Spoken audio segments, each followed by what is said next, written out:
Bienvenue. Aujourd'hui, nous allons parler d'un thème un peu personnel. Comment élever le niveau de votre vie? Alors, je l'ai intitulé « Élève le niveau de ta vie ». Les deux passages que je vais prendre se trouvent dans Osée 4:6. « Mon peuple est détruit parce qu'il lui manque la connaissance ». Vous vous rappelez, je vous ai toujours dit, trois choses demeurent, la connaissance, l'intelligence et la sagesse selon Salomon.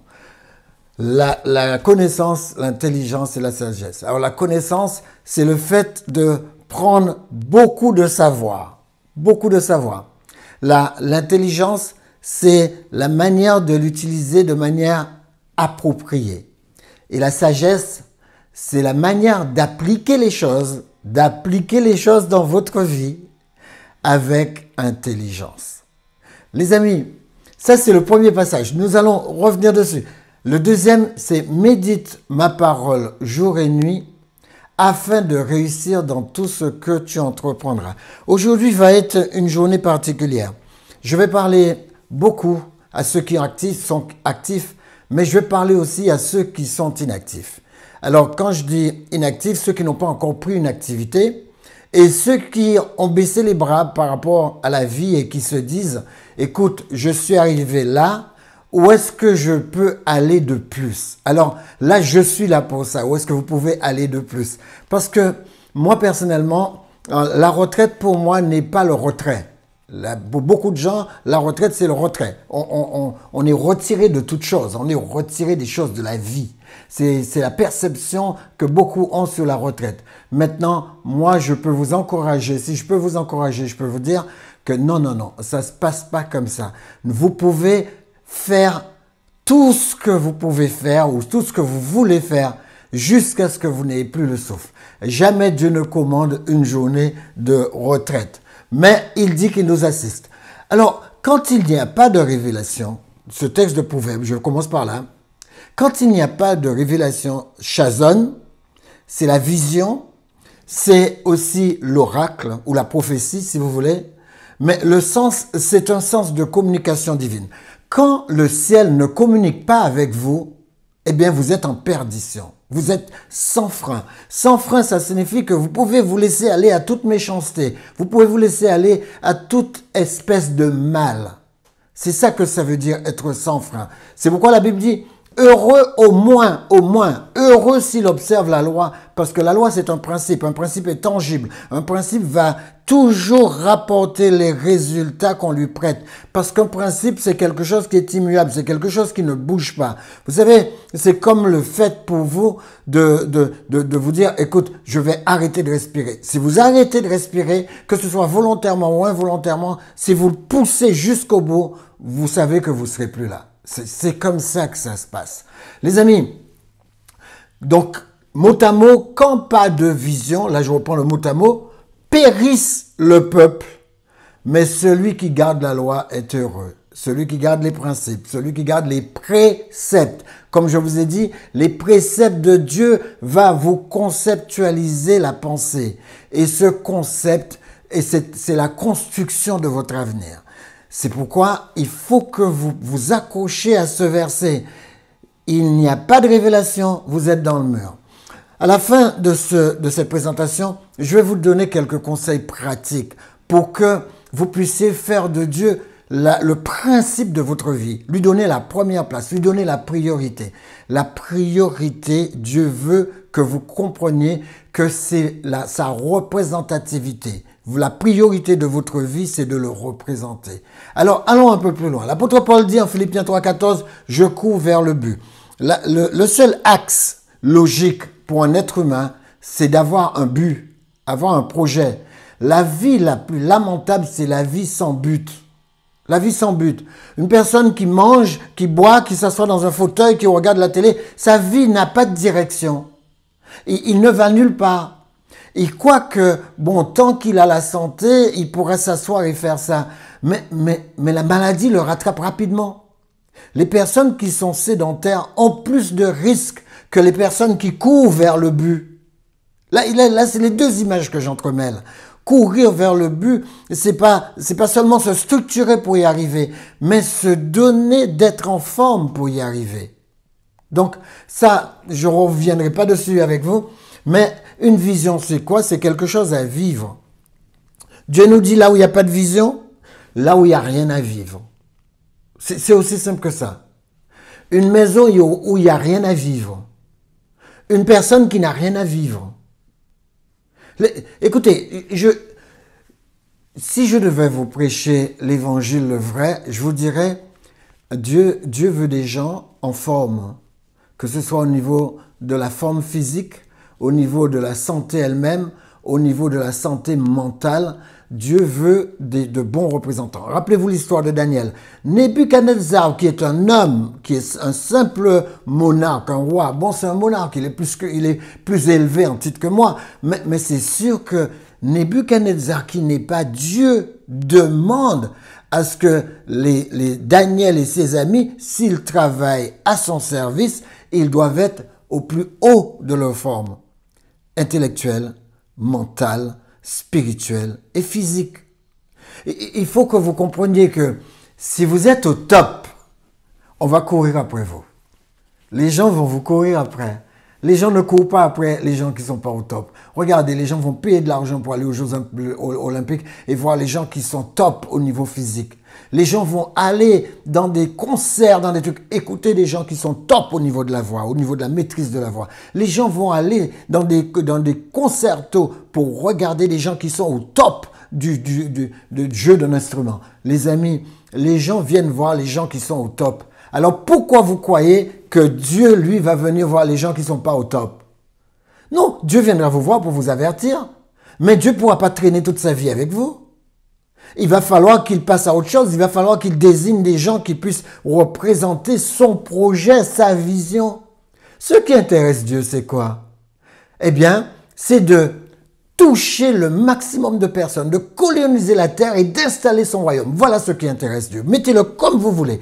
Même si vous dites, ah mais non, mais Dieu est là pour nous sauver. Bon, ça c'est le truc basique, quoi. Dieu est là pour nous sauver. Certes, Dieu est là pour nous sauver. Mais Dieu te sauve pour quoi faire? Dieu te sauve pour tes beaux yeux? Non, ça ne marche pas. Dans la Bible, ça n'existe pas. De toute manière, quand Dieu revient, qu'est-ce qu'il dit? Il dit, viens me rendre compte. Il ne dit pas, viens me rendre compte pour tes beaux yeux. Il dit, viens me rendre compte. Il t'a confié des talents. Qu'est-ce que tu as fait avec? Viens rendre compte des talents que je t'ai confiés. D'accord? Alors, beaucoup de gens n'aiment pas la vision parce qu'ils disent, ah, c'est une nouvelle chose, je cours après une nouvelle chose à vivre. Mais le problème, c'est que je risque de regretter ce que je vivais déjà. Les amis, ça, c'est une révision.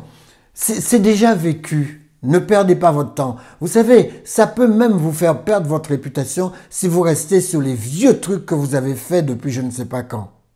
Essayez de vous imaginer. Moi, j'ai une personne qui me disait, ah mais Lambert, tu me connais pas, je suis telle personne. Je dis, non, ça ne me dit pas. Et il me dit, oui, j'ai fait telle chanson dans les années 70.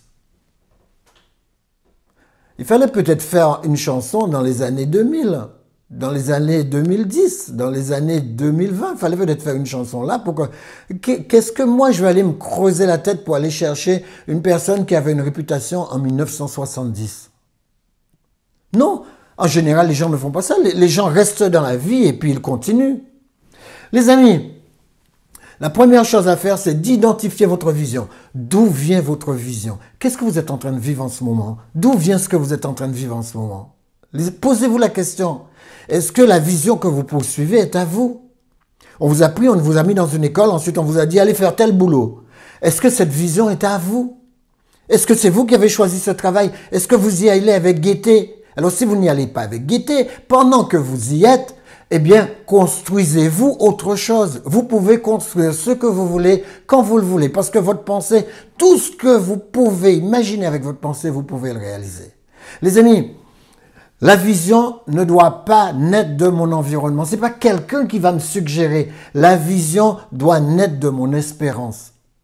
Vous n'êtes pas comme tout le monde. Ne vous conformez pas. Vous n'êtes pas comme tout le monde. C'est la raison pour laquelle Paul le répète. Il dit, vous êtes une nouvelle créature. Vous êtes quelqu'un de renouvelé. Vous êtes renouvelé. Vous êtes nouveau. Renouveau, une chance qu'on vous donne. Vous êtes renouveau.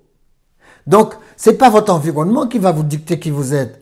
Votre environnement va vous faire des suggestions. Mais à vous de choisir ces suggestions en fonction de ce que Dieu a mis à l'intérieur de vous. Quel est votre don? Quel est votre talent? Cherchez à savoir qui vous êtes. Quelle est votre vie? Quel est votre espace de vie? Est-ce que votre espace de vie vous plaît? Est-ce que vous êtes heureux d'être là où vous êtes? Cet environnement vous nourrit-il positivement? Si vous êtes dans un environnement et l'environnement ne vous construit pas, à quoi ça sert de perdre votre temps? Vous allez perdre votre temps dans cet environnement. Que vous le vouliez ou pas, c'est ce qui va se passer. Ce que vous faites dans cet environnement, vous valorise-t-il? Vous élève-t-il? Vous donne-t-il de la valeur? Alors, qu'est-ce qui vous rendrait heureux sans vous lasser? Posez-vous la question. Qu'est-ce qui me rendrait heureux sans me fatiguer? Les amis, est-ce que mon travail est ce qui va me rendre heureux? Ou est-ce que mon job, c'est ce qui va me rendre heureux? Vous savez, je vous ai déjà dit, pour moi, un job, c'est quelque chose que vous faites en attendant d'entrer dans votre véritable travail que Dieu a programmé pour vous dès la fondation du monde. C'est pourquoi je dis, mon travail n'est pas un job, mais le pourquoi de ma venue sur terre. Votre travail, c'est le pourquoi de votre venue sur terre. Ce n'est pas l'objectif d'une journée, mais d'une vie. Votre travail, vous devriez élaborer ça pour une vie. Vous devriez vous projeter dans les années qui viennent avec votre travail. Pour le job, c'est pas la même chose. Le job, ça peut être, je travaille à la boulangerie, je mets de l'argent à côté, mais en même temps, je me réveille le matin et je construis mon projet.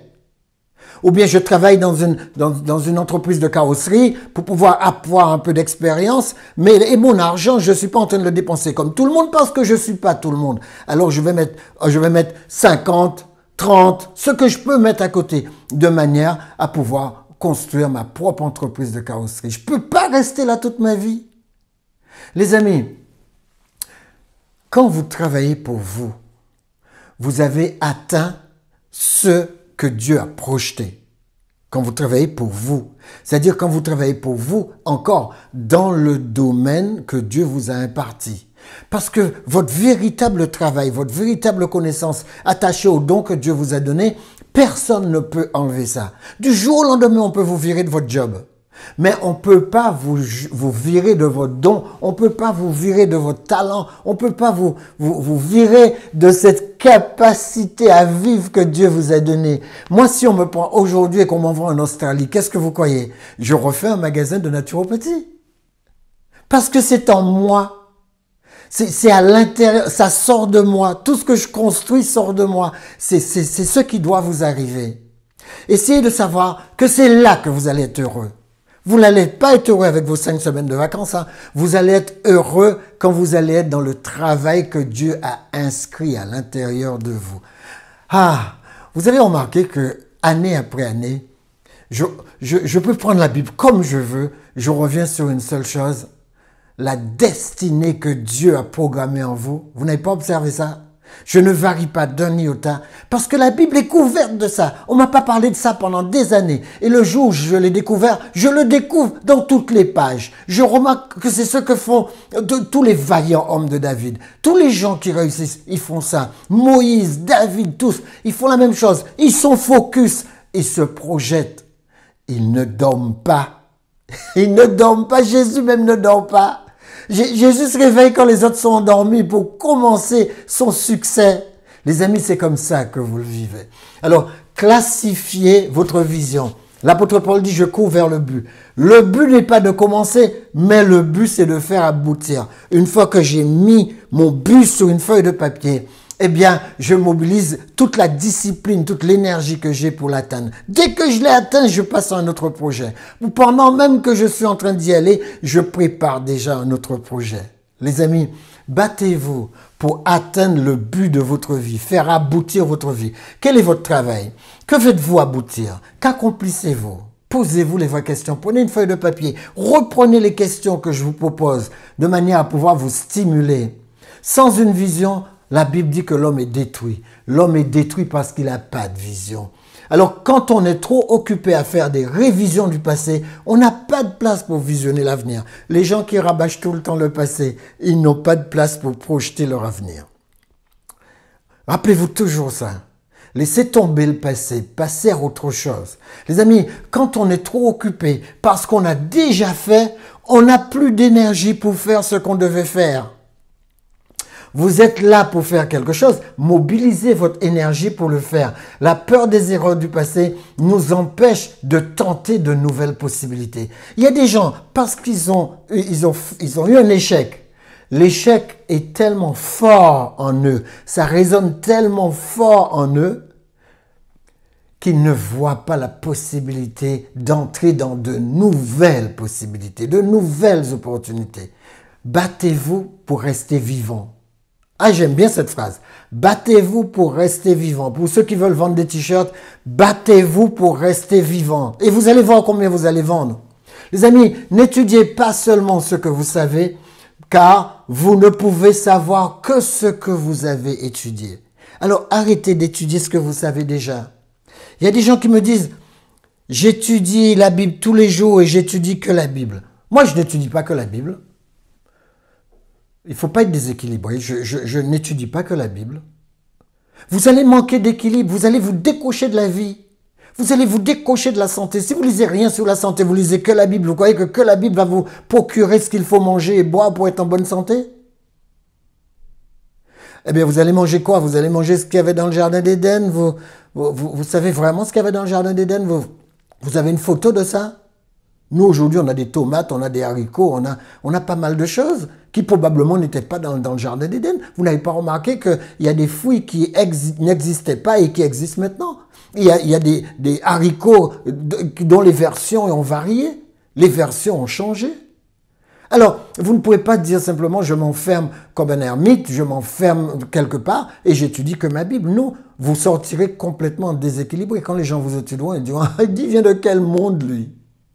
Non, restez sur terre, mélangez-vous aux autres, Dieu vous protégera du monde, dit-il. Il dit, je te prie pas de les ôter du monde, Père, mais de les préserver du mal. Vous devriez être là, vous devriez être à jour. Quand vous parlez aux gens, les gens entendent que vous êtes d'ici, ils entendent pas des extraterrestres. Alors ils peuvent vous écouter afin que vous puissiez les emmener dans un chemin qu'ils ne connaissent pas. Les amis, nous n'avons pas à baser notre vie sur ce que nous avons fait, mais sur ce que nous ferons. Projetez votre vie, basez votre vie sur ce que vous allez devenir, sur ce que vous allez faire, sur ce que vous allez construire. La mémoire de l'homme, je vous assure, la mémoire de l'homme peut l'immobiliser s'il se contente de rester dans le passé. Voyons ça. La mémoire de l'homme questionne son vécu. Il réfléchit tellement à ce qu'il a déjà fait qu'il n'a plus le temps de penser à ce qu'il peut faire. Voyez comment la mémoire peut vous jouer des tours? La mémoire expérimentale surtout peut vous jouer des tours. Vous avez une mauvaise expérience quelque part, votre corps n'a même pas envie d'y aller. D'accord? Alors que repasser par cet endroit, vaincre les échecs que vous avez eus, peut vous amener à une victoire que vous-même, vous ne pourrez pas imaginer. Les amis, depuis le plus petit jusqu'au plus grand, dit l'Éternel, car je pardonnerai leur iniquité et je ne me souviendrai plus de leurs péchés. Dieu est en train de vous dire, hey, oublie ton passé, passe à autre chose. Passe à autre chose. Arrête de pleurer. Chaque fois que tu me ramènes la même chose, Seigneur, pardonne-moi ceci, Seigneur, pardonne-moi cela. Mais arrête de me parler du passé. Je t'ai déjà pardonné, passe à autre chose. Si tu passes pas à autre chose, tu vas devenir bizarre et tu pourras pas me représenter. Il y a trop de gens qui, à cause de ce qu'on leur a fait dans le passé, à cause des mots qu'ils ont eus, à cause des jurons, à cause des gens qui les ont malmenés, eh bien, vous savez ce qui se passe? Ils perdent la tête. Ils perdent la tête. Alors, à vous de vous en détacher. Dieu dit, ne vous inquiétez de rien. Déchargez-vous sur moi. On t'a fait mal? Décharge-toi sur moi. Arrête de murmurer ce mal. Arrête de le ressasser dans ta pensée. Il va te faire déjanter. Il va court-circuiter tes neurones. Il va empêcher que tu penses bien. Quand les gens vont t'entendre comment tu parles, à force de murmurer sur ton passé, quand les gens vont t'entendre comment tu parles, ils vont dire, oh là là, tête à épathie, ou bien en créole ils disent pire, mais j'ai pas envie de le dire là, mais tête à hyopathie. leur cerveau s'est déplacé, il est parti ailleurs. Les amis, battez-vous pour rester en bonne santé. Battez-vous pour rester en bon équilibre mental. Et riez, souriez des événements. Quels que soient les événements qui vous atteignent, Dieu vous a donné la capacité de les dépasser. 1 Corinthiens 10, verset 13. Dieu vous a donné la capacité de les dépasser. C'est pourquoi je dis souvent aux gens, écoute, tu es en train de traverser une épreuve, eh bien 1 Corinthiens 10, verset 13 dit que Dieu viendra avec toi. Et comme Dieu vient avec toi, moi je viens pas. Moi je viens pas, non? Les gens, ils aiment trop ça. Ils aiment pas gérer les choses avec discipline, avec la discipline que Dieu leur donne. Ils aiment pas ça. Ils aiment toujours vous emmener dedans et vous rendez compte qu'ils consomment tout votre temps. Tout votre temps, ils le consomment. Ils s'en sortiront, mais ils peuvent s'en sortir tout seuls. Vous pouvez leur donner quelques idées. Des fois, ils ne le mettent même pas en application. Alors moi, je fais ces vidéos pour vous donner du courage. Quand vous êtes dans une difficulté, Dieu dit, je ne permettrai pas que cette difficulté soit inhumaine, c'est-à-dire au-dessus de ta portée. Je ne le permettrai pas. 1 Corinthiens 10, 13, relisez-le. Dieu dit qu'il ne permettra jamais que tu aies une difficulté qui soit extraterrestre. Non, ce sont des choses qui se passent sur terre.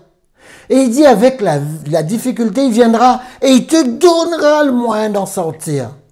Est-ce que tu peux lui faire confiance qu'il va venir et qu'il va te donner le moyen d'en sortir? Ça dépend de ta foi. Matthieu 9, verset 29, il sera fait selon ta foi. Si les gens fonctionnent selon leur foi, ils n'ont pas besoin de nous.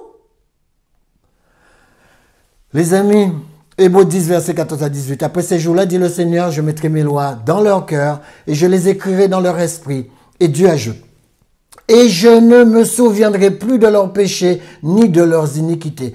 Or, là où il y a pardon de péché, il n'y a plus d'offrande pour le péché. Il n'y a plus à faire des offrandes. Il n'y a plus à pleurer pour les péchés. C'est terminé. Et c'est pareil pour les erreurs du passé. Que ce soit des erreurs au travail, que ce soit des erreurs en apprentissage. Les amis, quand vous faites une erreur d'apprentissage, vous avez une mauvaise note. Mais qu'est-ce que vous faites? Vous recommencez. Mais faites la même chose pour la vie. Faites exactement la même chose. Pardonner, c'est donner la possibilité à l'autre d'avancer vers son avenir. Pardonnez aux gens. Ne retenez pas les gens. Il y a des personnes qui vont dire « Ah, mais moi je lui pardonnerai jamais. » Non, ça c'est criminel de faire ça. Non, parce que vous l'empêchez d'avancer vers son avenir. Si vous voulez être juste, quand une personne vous fait quelque chose et qu'il demande pardon, pardonnez-lui. Pardonnez-lui. Si même vous savez qu'il vous a fait quelque chose et qu'il n'a pas compris ce qu'il vous a fait, il n'est pas alerte à ce qu'il a fait, la Bible vous dit, allez le voir, faites une démarche. Il y a trop de personnes qui sont enfermées dans leur coin. Ah, il m'a fait ça, je lui pardonnerai jamais. Ils font aucune démarche, mais ils croient qu'ils sont bibliques. Alors ils viennent, ils chantent des cantiques, ils louent le Seigneur et ils sont persuadés qu'ils iront au ciel. Ils sont persuadés que Dieu a ouvert son paradis grand comme ça pour eux, mais pas pour l'autre là hein, qui leur a fait quelque chose. Non, non, c'est pas comme ça que ça marche. Ça ne marche pas comme ça. D'ailleurs, ça peut créer un paradoxe et les paradoxes peuvent créer des déséquilibres. Alors, actes 8 et 9, eh bien, lisez l'histoire de Saul de Tarse. Lui, il a appris à rebondir. Quelles que soient les difficultés, il ne reste pas dedans. Il ne pleure pas sous les difficultés qu'il traverse, mais au contraire, il utilise les difficultés comme une opportunité pour se projeter à l'évangélisation. Parce que lui, le seul but de sa vie, c'est qu'une personne de plus soit sauvée, une personne de plus connaisse l'évangile, une personne de plus connaisse le salut. C'est ce que Paul veut.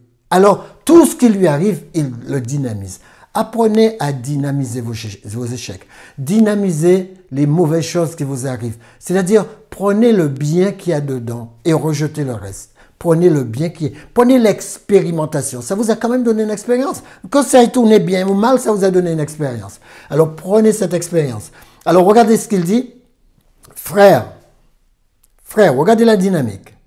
Je ne pense pas avoir déjà saisi la vie éternelle, mais je fais une chose. Oubliant ce qui est en arrière et m'en portant vers ce qui est en avant. Vous voyez? Il dit, écoute, je me porte vers ce qui est en avant. Et c'est là qu'il ajoute au verset 14, je cours vers le but pour remporter le prix de la vocation céleste. Il ne pourrait pas courir s'il portait tous ses problèmes. Il lâche tout et lui, il se porte en avant. Le mot, le voilà, epeteinomai. Je me projette, je me jette, je me pousse en avant. Vous voyez, ça c'est la discipline. Je me pousse en avant. Les amis, voilà quelques conseils pour finir. Je vous donne quelques conseils puisque mon heure est presque arrivée. Réveille-toi entre 4h et 5h du matin. Il y en a qui m'ont dit qu'ils se réveillent à 3h du matin. Bon, ça c'est eux. Mais moi, j'encourage toujours les gens à dormir au moins jusqu'à 4h. Même si vous commencez à dormir à 10h, dormez au moins jusqu'à 4h. Parce qu'entre 1h du matin et 4h du matin, c'est la période biologique de régénération. Ça fait partie de la chronobiologie. Alors, votre corps fonctionne comme ça. Alors, si vous voulez donner un bon rythme à votre corps, restez endormi jusqu'à 4h. Alors, après 4h, vous êtes réveillé. Vous pouvez vous réveiller quand vous voulez après 4h. Et vous vous réveillez, la première chose à faire, c'est de méditer la parole de Dieu. Méditez la parole de Dieu. Il y a du succès dans la méditation de la parole de Dieu. Même si vous faites 30 minutes, même si vous faites 1 heure, méditez la parole de Dieu. Et ensuite, visionnez votre journée. Visionnez votre journée, ça signifie restez là et dites-vous, bon, aujourd'hui, je vais faire quoi? Alors, par rapport à mon projet, je vais établir quoi? Quelle est la priorité? Là, vous prenez une feuille et vous notez les priorités de la journée. Vous notez aussi les priorités de la semaine. Si vous avez le temps, priorité du mois, et même dans les 4, 5, 10 ans, qu'est-ce que ça va donner? Parce que je vous assure que si vous faites ça, si vous vous disciplinez comme ça, vous allez monter un cran plus haut. Vous allez élever le niveau de votre vie. Le niveau où vous êtes là maintenant. Que ça vous plaise, que ça vous déplaise, vous êtes un être humain et vous vous devez d'élever le niveau. Parce que si vous n'élevez pas le niveau, vous finissez par vous ennuyer et vous finissez par stagner, d'entrer dans votre zone de confort et vous finissez sédentaire. Peut-être pas sédentaire physique, peut-être que vous courez encore ou vous marchez encore, mais sédentaire là. Et une fois que vous êtes établi dans la sédentarité, les amis, les fonctions physiologiques, toutes les fonctions commencent à avoir un problème. Donc, visionnez votre journée. Ensuite, exacerbez votre créativité. Exacerbe ta créativité. C'est-à-dire, déploie ton imaginaire. C'est quoi ton imaginaire? C'est pas ton imagination, c'est pas de ça que je parle. Je parle de ton imaginaire. Ta faculté à fabriquer des images. Dieu t'a donné cette possibilité. Fabrique-toi des images. Vois où tu seras dans quelques années ou dans quelques jours, dans quelques mois. Avec qui tu seras là? Qui sera dans ton environnement? Qui est-ce que tu veux garder pour finir ton projet? Les amis, vous pouvez tout visionner de là où vous êtes. Si vous êtes couché dans votre lit et vous êtes en train de... Vous pourrez visionner de là. Mais prenez toujours une feuille de papier et notez les détails. Notez les idées avec des détails. Ne notez pas une idée comme ça. Il y a plein de gens qui notent des idées et ça finit dans un tiroir. Ne faites pas ça. Notez l'idée et restez sur l'idée. Décortiquez l'idée. Mettez des détails. Tous les détails que Dieu vous permet d'avoir à ce moment-là. Les amis, c'est comme ça que Dieu vous conduit. Anticipez aussi les obstacles. C'est-à-dire, dites-vous, si je fais ça et que ça se passe comme ça, comment est-ce que je vais bifurquer pour aller par là? Les amis, vous pouvez tout faire sur une feuille de papier. Ensuite, planifiez votre projet et écrivez votre feuille de route. Vous avez besoin d'un agenda qui vous permette de suivre le chemin, le sentier de votre vie, que la vie que vous êtes en train de projeter. Et dites-vous au fond de vous-même, personne ne le fera à votre place. Personne. Personne qui le fera à votre place. Ensuite, élève ton niveau de ta vie. Engage-toi à agir selon ce que tu as écrit. Engage-toi à agir. Arrête de renvoyer à demain. Il y a des gens qui veulent toujours commencer demain et ça fait déjà 5 ans, ils n'ont pas commencé encore. Alors, note le temps que tu vas impartir à ton projet. Quel est le laps de temps que tu vas impartir à ton projet? Mais aussi le laps de temps que tu vas impartir à ta méditation. Dis, tous les matins, tu fais 2 heures, tu fais 1 heure, qu'est-ce que tu fais? Plus tu fais du temps effectif, je parle de temps effectif, plus tu auras du résultat. Maintenant, si tu ne peux pas faire beaucoup de temps, si tu fais qu'1 heure le matin, tu as une demi-heure de méditation et une demi-heure pour faire ça, dis-toi une chose. Il ne faut pas de distraction. Aucune distraction. Vous savez, les gens qui perdent leur temps là, à regarder des vidéos, ne perdez pas votre temps.